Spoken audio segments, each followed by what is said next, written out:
the later of. Thank you for being patient with me. Is it on, Chair? Okay. Alrighty, the first action item tonight is a MERS retiree cost of living adjustment for 2017 cost of living. I'll abbreviate it as COLA. For the past several years, at least since I've been here, the Light and Power Board has awarded retirees of Light and Power a cost of living adjustment. And for the last 3 or 4 years, the intent has been to really just match what Social Security has awarded people who receive Social Security. Last year is the exception. There was an expected increase in Social Security of 0%, and the Light and Power Board still awarded a 1% increase to retirees. For 2017, the current Social Security estimate is a 0.2% increase. It's really the board's decision of how they would like to proceed. A 1% increase last year cost Light and Power roughly $23,000. With that being said, it's never consistent year to year of how much a percent increase is going to cost. It depends on current market returns, the mix of the retiree pool, and we have had some retirees as of late. So it's really the board's decision of how they would like to proceed for 2017, if they'd like to give a cost of living adjustment, if any. So I'd open it up to the board for discussion or any questions.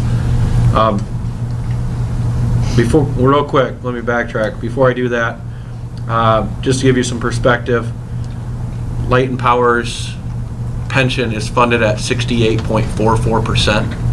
It's down 3% from last year, mainly due to a change of in the assumption return rate that MERS made. They went from an 8% assumptive return to 7.75%, so that decreased our funding level. And that equates to roughly $1.5 million that we're underfunded. Now we are making all of our required payments to get up to 100%, so in theory we should get there, and that's calculated by MERS. So I just wanted to throw out the option to the board, if they didn't choose to award the retirees a cost of living, perhaps they would rather throw money or give that money to the entire pool to increase our funding level, which can be done. So really there is another option, or there doesn't have to be anything. So just something to think about. Just a question, clarification. You said it was 23,000 last year, 27? 23,000 last year for 1%. Right, but that every year from now on is that 23,000 also? Nope. It's because we're not at 100% level, you have to pre-fund that 1% increase into the future. So they say, okay, we see all the current retirees, what they're getting. Because you're not at 100%, a 1% cost of living till their actuarial calculated date of death equates to this many dollars. So that's a one-time cost that we paid last year to give them a 1% increase. Does that answer the question? Yeah, thank you. No, the big difference between... Right, no, it's not every year. Yeah. What do you think, Tina? I mean, you deal with this kind of stuff every day in your line of work. I tell you, I don't mean to shoot from the hip, but, you know, our retirees, we should be fair to them. That's how I look at it. They were loyal to us for many years, and that's where my heart's at. So I'm open for more discussion of how everybody else feels, but gosh darn it, you know, they gave us all those years too, loyally. The other So I guess thing if that, go on. I mean, so if I put it another way, so I see like over the last 5 years, you kind of had how we compared, the compounded net increase we've given them. Right. So the negative side to not giving them enough is that they are basically not getting the retirement they were expecting to keep up with the cost of living, right? If we don't contribute enough to the... A cost of living is not required at all. Mm-hmm. It's just something that the utility can do really as a benefit for the retiree. But yes, if the cost of everyday goods went up and there wasn't an increase, then in theory their money's worth less. Yeah. Right. And then, so what would be the drawback of severely over funding or increasing, giving them too much? Like, is there a, Really, when they make their actuarial calculation, our funding level shouldn't go down. Mhm. It's just basically dollars that Low Light and Power could use for something else if they so chose. okay. Different area of the So there's budget. not like some cap or some, like, where you start giving them too much, that it starts, where you hit a limit, or there's some other, Is there a And- benefit to get to that 100% funding sooner than later? It always feels nice on our audit not to have a huge underfunded liability, if that makes sense. When somebody looks at your financials and your net position, they would see that we have this existing liability to So eventually pay. if we went 2%, or let's say we went 3%, Okay? that would get us sooner to the 100%? That 3% is just giving the retirees a raise. Our funding level stays the same. Okay. So you're saying if we didn't do that, we could, if we gave them 0, we could take that money that we would have put in there and we could put it towards the 100 to get closer to 100%? Correct. And, I mean, if you're in the public school system, or if you're at like a General Motors and you see that you're funded at maybe 15, 20%, that obviously gives employees unrest. Right. You know, hey, they have 15 or 20 cents for every dollar. Now, Low Light and Power isn't bad, like terrible position, MERS. And there's utilities that are better than us, but there are utilities that are worse. We're right about in the middle. And I budget that we can make our payments every year. I expect there's no reason we shouldn't be able to, and eventually we should get to that 100%.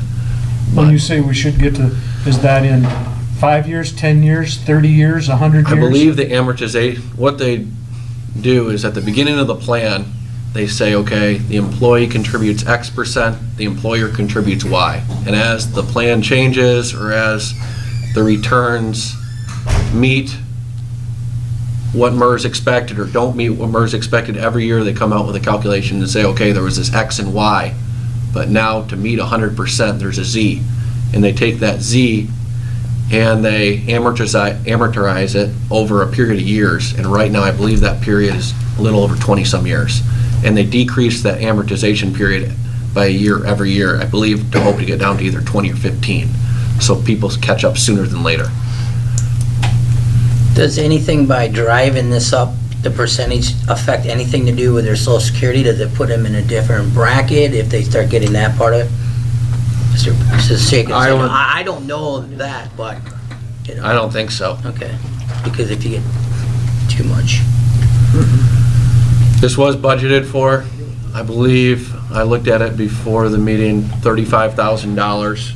Budgeted at what percent? The 0.2 or? Well, what we can do is, you can actually go out to MERS for a number of valuations, so, and then they'll come back and say how much that percentage will cost. It's cost us between $19,000 and $23,000 for 1%. Historically, I ran like a regression line. So a 1.5% would be roughly, I would estimate $35,000 to be safe.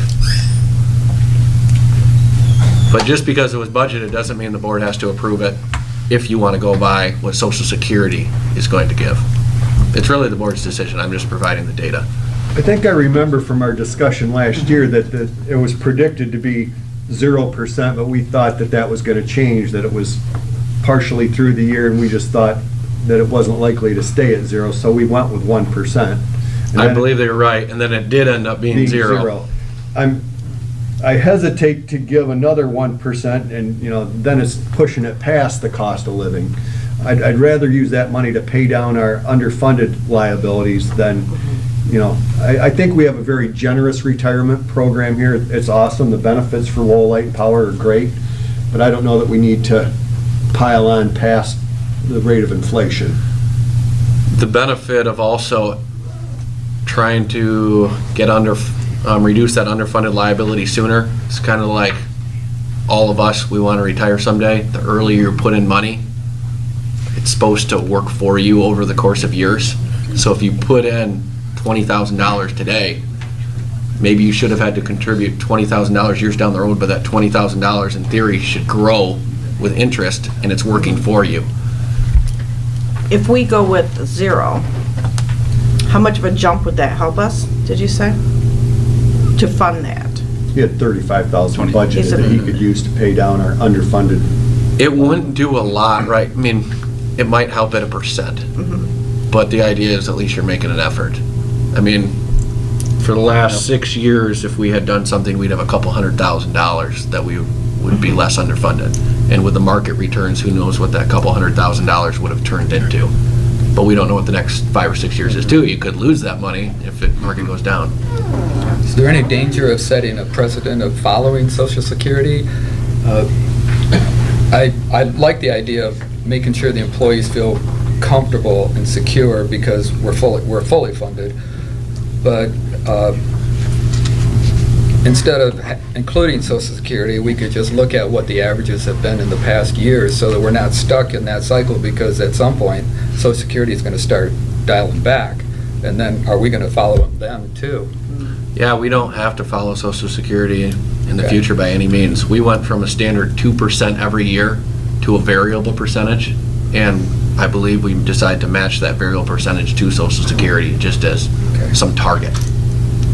Right, they calculate what the cost of living is. so Yeah, I was just that trying gives to us- put that thought out there. Yeah, I don't know what other barometers there are. I'm sure there's some other ones, but That's that's probably a lot. What's the dollar amount at 0.2%?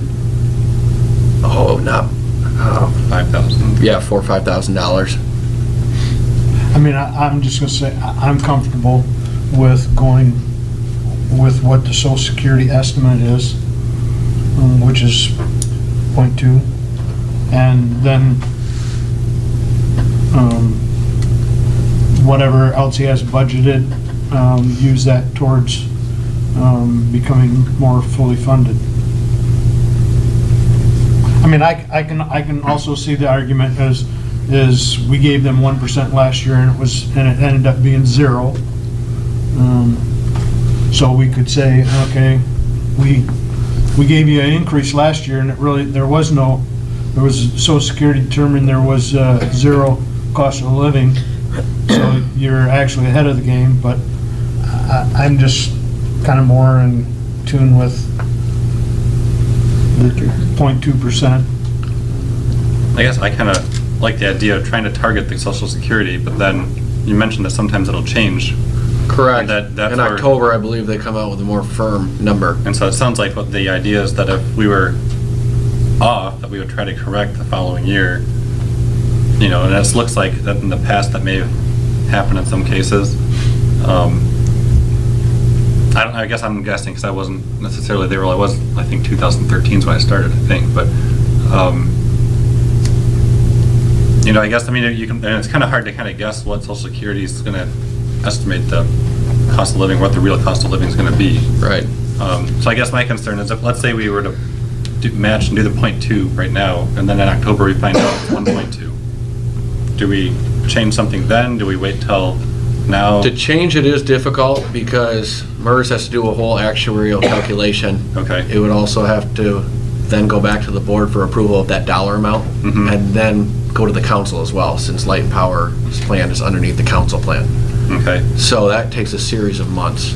And for me, Andrew, even, let's say we went with 0.2 and it came back 1.2, I can, I'm feeling comfortable with that because what we did in 2016, we gave them 1% Right. and it was 0. Mhm. So if you want to, I mean, it depends on how far you want to go back, but again, I'm looking at if it should come up to be it's kind of like gambling, if it comes up to be 1.2, okay, we probably didn't give them enough for cost of living, but I can, in my mind, I can go back and say, yes, but in 2016, we gave you 1%, Mhm. and it ended up being 0. Yeah, and that's So- kind of what my point was, is that if we were off, it looks like we're, over the last 5 years, we're actually ahead, so to speak, 2.5%. And so if we were to miss by 1%, they're still ahead 1.5% over that time span. And then the following year, we have the opportunity to if the next year it comes back at 1% and we'll say, well, because we were off a little bit, we'll do 1.2 this time to make sure we're still, or whatever, so it sounds like it's like kind of a low, we're in a good spot and that it's a kind of a low risk choice, so I kind of like that idea of the, let's keep the policy's not the right word, whatever, the kind of goal of matching the Social Security's rate, and then correct as necessary in subsequent years. And as long as we're tracking it the way we've been doing with that compounded increase, then it's a good picture of how fair it's been. Right. And so it shows that we've been more than fair, and I think that's the goal. As long as we're ahead, we're okay. Oh, Okay. I would make a motion to do 0.2%. 0.2. And I'll support. All right, we have a motion and support. If there's no further discussion, all those in favor signify by saying aye. Aye. Opposed? Motion carries. Just a question, we got a lot of people sitting around waiting for this closed session. Can we change our order up here and go to our closed session early? Instead No. we're, No, don't do that. I mean, Do your board meeting like you planned. we're an hour from our closed session. Doesn't matter. Okay. Keep going? All right. All right, I will bring back that number for board approval in a couple months. Second item, consulting agreement with Greg Pierce. Greg, Dick, and I were able to exchange emails and come up with a contract that would allow Greg to perform work as requested by myself at a rate of $120 an hour, which is what the board paid Greg for his services in the general manager search process. There was an agreement in your packet, a couple amendments that we'd like to make to the agreement, and they're pretty minor ones. In the section 3 compensation, last line, before the last day, we're gonna change that to the 25th. We process payables on the 10th and 25th, so instead of Greg having to wait another 2 weeks, not a big deal. And then section 5, risk and insurance, second to last line, Lowell Light and Power, evidence of such insurance upon request. So those are the two changes that, Which line again? second to last line, Lowell Light and Power, evidence of such insurance upon request. Oh, shall provide upon request, okay.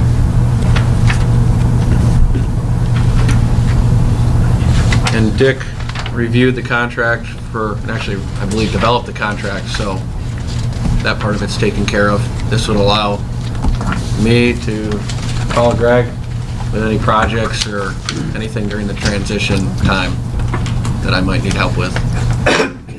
So I'm just requesting approval of this contract. I'd make a motion to approve the contract with the 2 changes that Steve talked about and that Dick went and basically developed it. And I'm very confident of Dick went, so. I'll support. Okay. We have a Okay. motion and support. If there's no further discussion, all those in favor signify by saying aye. Aye. Opposed? Motion carries. I just have one quick question. Is there a significance to ICFL? Like, is In that- Christ for Life, I believe, is what it Okay. stands for. That's the name of his company. Cool, all right. I just thought that was a strange acronym, and so. Is that right, Greg? Yes, sir. Okay, I thought All so. right. Okay, the third action item, which was added at the beginning of the meeting, material purchase for the first project of the 5-year plan. I had written about this in the manager's report. We had not expected to get all of our bids back until after this meeting, but we did. So, I'd like to first look at the sheet I passed out, which was the project number 101 construction cost estimate. As you all know, we have a 5-year plan, and GRP provided us construction cost estimates per project for all of the projects we have. And this is the construction cost estimate they gave us for the first project. And this is what I used to develop the capital portion of the budget for the 5-year plan. As you can see, there's a labor total. It's like the fourth column over, the 83,960. If you scroll down, that total is what we would expect a contractor to charge us. Ryan and staff expect that we will be doing the work in-house, so that will we will not be paying that. We'll be paying that to our own guys through payroll, which we're already paying payroll no matter what. The difference between the 133,565 and the labor is the material total that GRP budgeted, and that total is $49,605. Does that make sense to everybody? The quotes that we received were from Powerline Supply, Resco, and Irby for all of the materials except the poles. Resco was the low bidder for all the materials except the poles at $31,360.94. We only received one bid for the poles from those three vendors. The other two didn't bid, and that was from Powerline Supply at $94.75. I mean, we just got these in the last few days. Last minute today, we know that Thomason Company also sells poles, and we bought from them before. We went out and got a quote from Thomason, and for the 17 poles needed for the project, they gave us a quote at $8,480.96. We then asked them if that price reflected a full truck, and they said no. The 17 poles that would be ordered is really only a partial load. We then asked, okay, if we did have a full load, would that decrease the price per pole? And they responded yes. Ryan looked at the inventory of poles that we currently have, and he determined that we could really use another 7 poles, 2 45-footers, 3 50-footers, and 3 55-footers. And we asked Thomason to re-quote us with the original 17 that we need in the addition of these 7. And the total price came back at $11,046.40, but the 17 poles that we need totaled $7,066.02, which is more than $1,400 savings by not just going with the first 17 poles. So it's staff's recommendation to go with Resco for all the materials except the poles, and with Thomason for the 17 poles needed for the project, as well as the other 7 poles that can go in our stock. And when you total everything up, the project portion comes in at $38,426.96, which is more than $11,000 under budget. And then the other 7 poles will be in stock, which we do need, and we allowed $75,000 in our capital budget for capital purchase equipment. Ryan, I'll turn it over to you though, just for some detail about the project. Answer some questions, why we're doing it. So this, I just have one quick question. In the memo, you mentioned the project needs 17 poles, Correct. but on the table, there's 14 poles. If I'm reading, if that's what the units means. Okay, right here. Second line down. Item 2 under percent poles had units 14. So I'm Right, assuming I believe Ryan has met with Michael from GRP, and they've actually walked the site, and it's been determined that we actually need 17. This was developed with the 5-year plan months ago when it was approved. Okay, just wanted to make sure Yeah, that yeah. which Good one's the right question. number. So, Yep, okay. it's 17. What? So I take it that So- increases the top assemblies to the numbers needed, you know, from 2018 to 34, all those things will change. I'm assuming the top assemblies. Well, the are reason two- I gave two you this for each vote. document is just to show how I budgeted. Okay, I had used this document to Oh. create the capital budget, and you can see that this gave me a snapshot, and it said, okay, in our capital budget, I budgeted $49,605 for equipment for this project. Now that we've gone out and looked at things, it's obviously different than the estimate, but the equipment still came in significantly under what we budgeted. Okay. So that was the goal of me giving you that. okay. So makes then, sense. Yeah. those 3 bids of the 30+ thousand, those are for all the material- equipment needed for the 17 poles and everything else. So it's for whatever the actual final material is. Yes. Okay. Ryan, if you wanna. Any questions? Anybody have any questions? so, I mean, I'm not always I'm going by what you want, or what you suggest, which is, my understanding is Resco. Because again, I'm not always, I don't always think that the low bid is necessarily always the best bid. You know, whether there's shipping timetables, and there's all sorts of other things that go into it, but you're, Well, GRP actually had recommended Powerline for two reasons. Not all the material is guaranteed to be in by October 1st. And the price of one of the pieces of material will fluctuate depending on market value of the metal. Ryan and I sat down and we're like, if it takes us 2 extra weeks to start the project, we can afford to do that if we can save $2,000. I think we owe it to everybody to do that. and this project, number 101, I guess my only other question is, when are we gonna sit down and see this big 5-year, or have you done that? I've given that to everybody. Okay, I guess that just went over my head or something. You know? We can, I don't have it here tonight, but we can Okay. review it at a meeting if we'd like. That was that big packet with all the Yes. plans, yeah. No, and it's great, I like. It was 68 pages. It was, You buy more Well, poles that's and probably save why. $1,500. I don't read, Right. if there's no pictures, I don't read it. there's graphs and charts. Okay. By email. I can forward it to you. Get it on your phone. So I left So my you're phone looking out for a in the motion to car. approve this purchase? I am, but, I mean, if you want to just explain at least at a high level what the project is accomplishing for us, Ryan. It gives us a more reliable option if we have an issue with Circuit 201 up in the industrial area for Lighthouse, Metric, all those big customers, to have a switching option to be able to feed them from Circuit 208 instead of 201. Say something happens over on Alden Nash to 201 and we don't have that option to feed them that direction, we can open a couple switches, close another one, and feed them from 208 and have a little bit more reliable source up to them that can handle the load that they have up there. Smart. In a nutshell, that's exactly it. Smart. I would make a motion to use Resco at a cost of $31,360.94, knowing that there might be a few variables on the cost of metal when it comes in, and using Thomason for the poles at $11,046.40. I'll support. We have a motion and support. If there's no further discussion, all those in favor signify by saying aye. Aye. Opposed?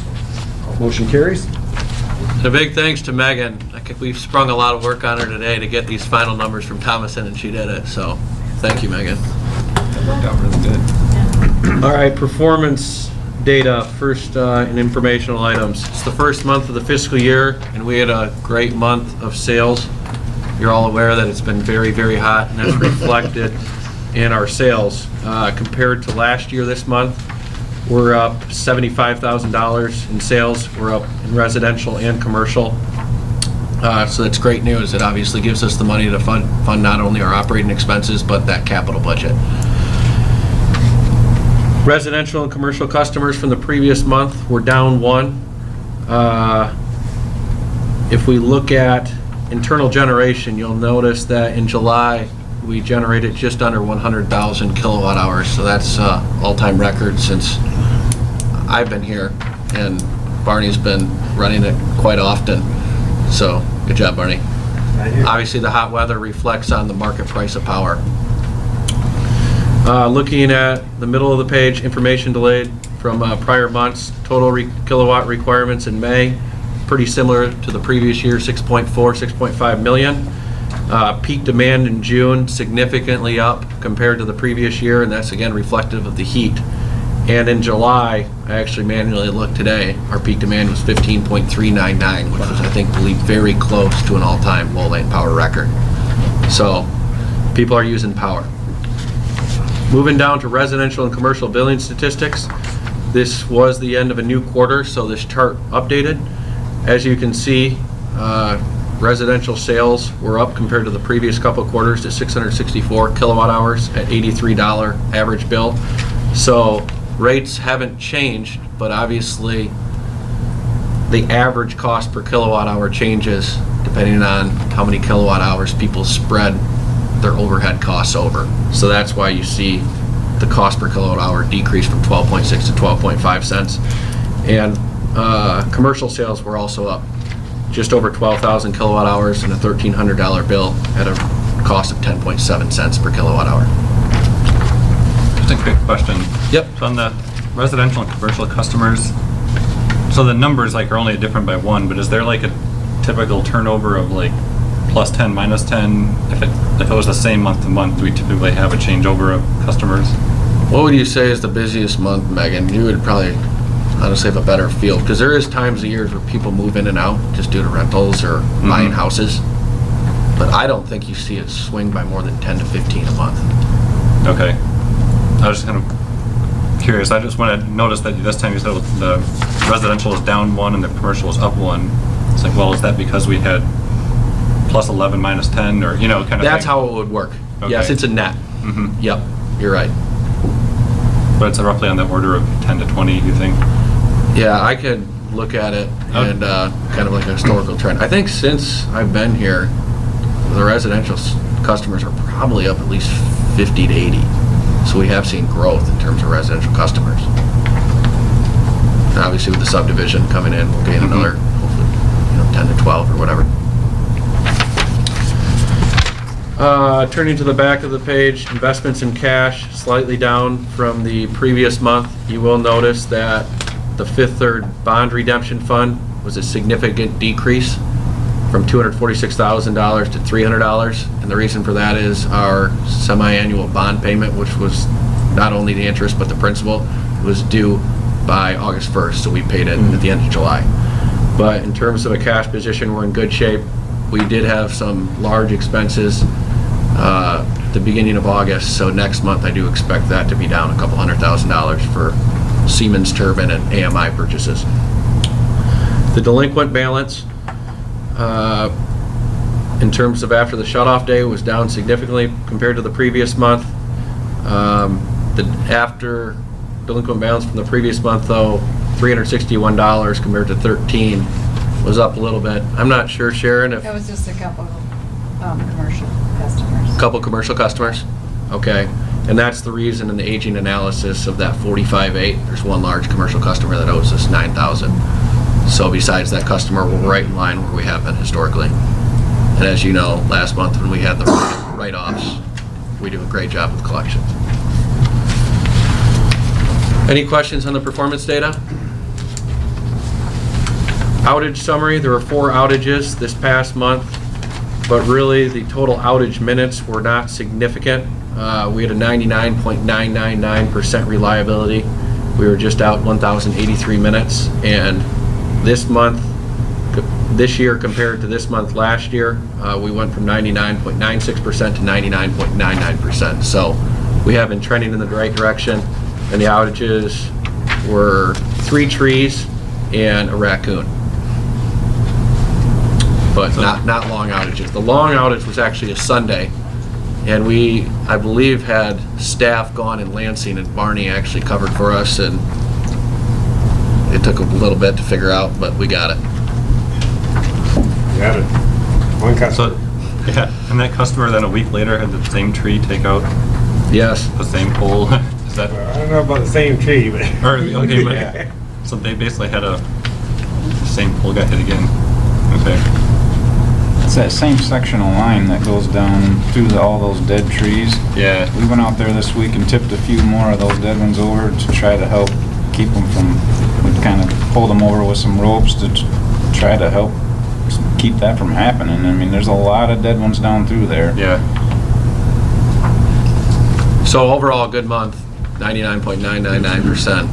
Hard to get much better. The income statement, first one of the fiscal year. Sales, again, were over budget, $769,000 compared to a budget of $732,000, so we're 5% over budget, which is a great way to start the year. Generation expenses were right on budget, the same with purchase power. distribution, you will see that it was just under 52,000 compared to a budget of 37. The July and June income statements are always funny.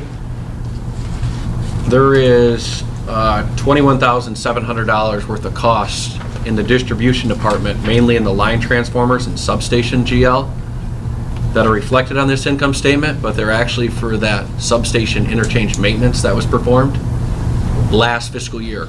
So this money will show up on our books until we reverse it out, which happens next June. So this $21,700 worth of costs will actually be adjusted in fiscal year 2016. So when you consider that, our distribution department really was around $30,200, and we were actually under budget in distribution. So that's why there was a couple items that were like at 90%. Correct. Budget used. Okay, so those are the ones I was going to ask you about, but I guess you Yes. already explained it. So. Yep. There was $11,846 in transformers and $9,600 in substation. That was expense that was in last year's budget. Okay. But it just hit this year, but it'll be reversed out, now he's trued up. Customer accounting, marketing, admin, and outside services, office, all under budget. Really, we were in great shape. Total operating expenses were just 1.7% over budget. That was $10,000, but the majority of that was due to that reversal on that $21,000 or so for the substation and transformer. And we were $26,000 over budget in operating income and nearly the same for net income. So we ended up with $114,610 net income, which is a great way to start the fiscal year. On to the capital project summary. I would like to look at this table first because I wrote a number of notes. And I like to just go over them. This is pretty important. So the substation refurbish that I talked about, that the interchange substation maintenance, that ended up costing $21,406. And initially this had been put in the capital budget. This was really all maintenance and wasn't truly extending the life of the facility. This was more preventative type maintenance. So due to accounting standards, we had to expense this money. The total capital budget remaining last year was $417,547.74. So normally I would take that and carry it forward to this year. But because that $21,406 was in the operating expenses, and we did pay that money, I'm only adding $396,141.74 that remained from the fiscal year 2016 budget. And there were 4 items that totaled $7,265.48 that added to the capital equipment fund, because those 4 items really didn't pertain to projects that we still had going on. Does that make sense? After the audit, I'll determine if we were able to fully fund our capital budget of last year. If we were, we'll keep the $396,000 number. If not, we'll decrease it by the amount that we weren't able to fully fund the budget, because you obviously need to have the money there to spend. You can't just say, oh, we budgeted it, we have the money. Does that make sense? So this past month, the majority of our capital expense came on the Siemens CT, and $136,000 of that was the control panel. We did have some engineering work for the project number 101 of $3,000, some SCADA expenses, and an AMI invoice come in. So $157,000 the first month, but over $1.2 million remaining in the capital budget. Any questions on that? All right, on to the manager's report. The August 10th MPPA board meeting took place while I was out of town, and thus Ryan was able to attend the meeting on my behalf. I did call the MPPA, the controller there, and talk with her, and really it was a slow month and nothing of criticalness that Ryan or Amy said that we really needed to report that pertain to board level type activities. I did receive an email though on July 6th. You may remember that we didn't actually have an MPPA meeting in July due to a number of general managers being gone. But in July, I did receive an email from the CEO of the MPPA, and he let the wind participants, you may remember earlier this year, we signed up for the wind contract. He let all of us know that there was an interconnection agreement that was signed, and I'll quote him, "This is no small task and demonstrates the advanced stage of development of this project."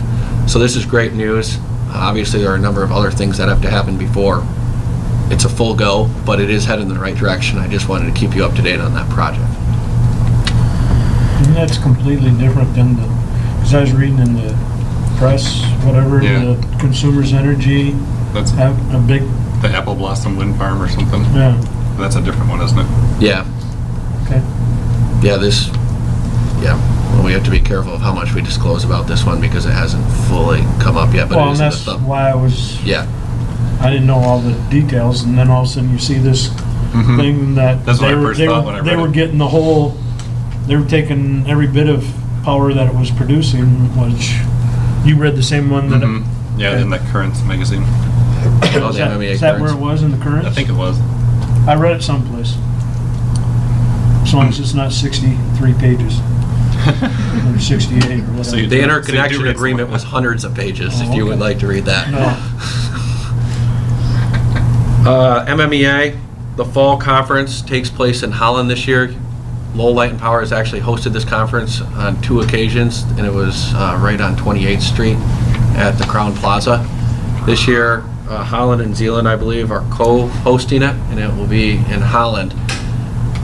I passed out the kind of preliminary agenda.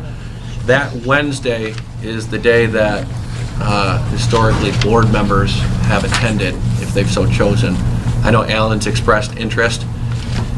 If the agenda interests you, get with Sharon. She'll be happy to register you. There's also a dinner that evening that board members and Light and Power staff have attended in the past. Other general managers, MPPA members have attended as well, so it's a good opportunity to interact with them. So just take a look at the agenda and let Sharon know if you'd like to attend. I would encourage it. What happens on Thursday? Like, there's the big block that says programs. They bring in a number of speakers,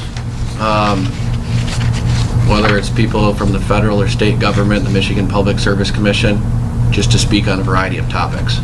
Okay. So if you'd like, that's more of a big group type of seminar, where this is more question and answer, shorter PowerPoints, more interaction, Mm-hmm.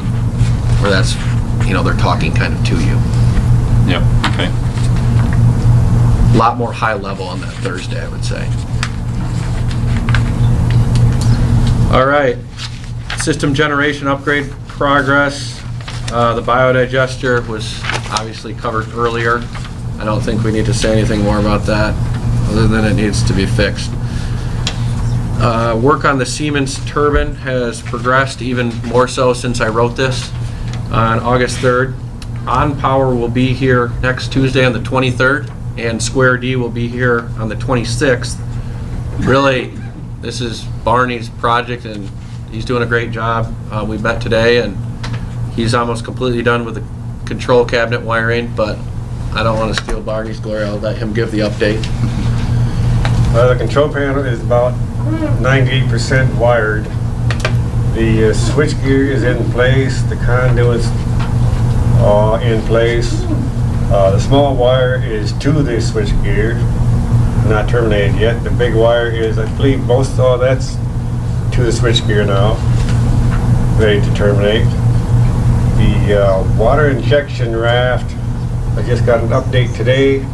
That will be completed this week and shipped out next week. Once that comes in, we'll get that one hooked up. And still looking at the end of the month to run. When it is finished, I think it would be cool to head over to the Energy Center and take a look at the second turbine. Obviously, this increases how much we can produce by 2. It really doubles it from 3.7 to 7.4. So it will be awesome when it's up and running. We'll be able to produce twice as much power. I agree. I'd Without like to smell. see it without, and it's, yeah. Okay, great, we'll plan on it. Moving on to the 5-year plan, this was part of the action item that we added, so there's really no more discussion on this. We do plan to start that in October. Other system projects, 5 underground vaults in the parking lot behind Sneakers came to the end of their useful life. Ryan and staff are in the process of developing a plan to upgrade this infrastructure. And we expect to, the vaults have been ordered, and we expect to start this work yet this year before the snow flies. Do you have any further updates about that, Ryan? We have the vaults. They did arrive. Okay. They're way heavier duty than the older ones. They definitely won't be traumatized by all the delivery trucks down through there. They'll hold up very well. And they're a lot roomier, so there'll be a lot more room in there to put all the wire that's crammed into the little ones that are there right now. So what is an underground vault? It's like a box that your connections for underground wires are kind of stored in for various connections. It's usually flush mounted, whether it's in a sidewalk or road surface. These ones are in a road surface. They're in the alley, so the delivery trucks are quite heavy. They're traumatizing the lids on the existing ones right now. We've had 2 or 3 lids break, and then once they break, then the lid kind of gets into the connections and causes problems. And these new ones have steel lids. They're 1/2 inch thick. They're reinforced. They will hold up very well. How big are these? I guess I'm just trying to picture what a... Right now, the ones that are down there are about 18 inches by about 30 inches. The ones, yeah, the ones that we are replacing them with are 2 foot by 3 foot by 2 foot of depth. They're 3 times as big. There's way more room. They come in all different sizes. First I was picturing something that was like you could walk into, or it was like underground. Right, or as big as this Vault. table. So, yeah. And we're talking. So it's, That's just the Okay, term so it's that a- they use for Yeah. them. That's what they always call them. Secondary enclosure. Just This will give you more wiggle room and won't risk it getting. yeah. And the reason I mention it is because the vaults were in such bad shape, and it got to the point where the wires were almost exposed, and we obviously sectioned it off to make it safe, but it could have been an outage near there, and we're going to address it, so there's not even a chance of it in the future. SCADA system work is nearly complete. Tony from GRP has been here a number of times. He was here today, I believe, and he's been working right up here. When the SCADA project is complete, I'd like to pull it up on the big monitor and show you what we can do, because you can actually get email and text alerts of a variety of different things. And once we can see what's going on at the substation and actually make decisions and change controls and open and close things from here if we needed to do that. Megan, can you get the computer? She's got it right there. Okay, get the TV. Tina had asked for some pictures last meeting. I did. And Of the Olympics. we don't have any of those yet. Next meeting, we'll bring some. So I'll let Ryan walk you through these pictures, but you may or may not have noticed that there's been significant change, not only with the vegetation on Riverside, but the removal of some overhead poles. And go for it, Ryan. This is just a shot of, we're about halfway through with removing the old overhead line that goes over the top of Backwater Cafe and Spring Grove that was no longer needed anymore after we completed the underground project. Some of the wire's all removed. We're just in the process of taking the poles down. Go ahead. It's just another shot. Give you a better angle on the guys up working, dismantling that old pole where the old underground feed came up that pole and then fed the overhead line. Another shot of the guys just stripping out the old pole and removing the old hardware off of it. How close was that to the building then? That pole right there was Yeah. probably, I would say, 20 feet away from the building, when you think, Mark? That one, it looks close in that picture, but It it's does. quite a ways away. Okay. Just a shot of all of the stuff removed except for the one short piece of the pole that we have to leave there till we make a better plan for how we're gonna transfer those customers over to underground. Just another angle of all of it removed. That is a section of sidewalk that had to get removed so we could do some underground work to relocate the streetlight controller and the sprinkler system controller over to that location from off of Backwaters property. It was quite a bit of piping underneath that sidewalk area that, I do have some pictures of that, but it's almost like a spider web of pipes under there. It was a lot of pipes. Go ahead. Just another shot of that controller. And the sidewalk replaced and a little bit of landscaping done, seeded. It's almost all grown up with grass now. It's doing really good. And back to the beginning. So obviously more aesthetic. Can you go to the other folder too?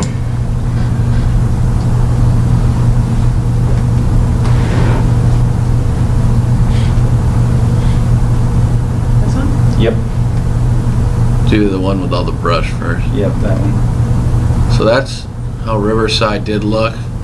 I believe, talking to Greg Pierce today, a number of years ago, it had been trimmed and had grown back up. It was really just a lot of junk, and Ryan and crew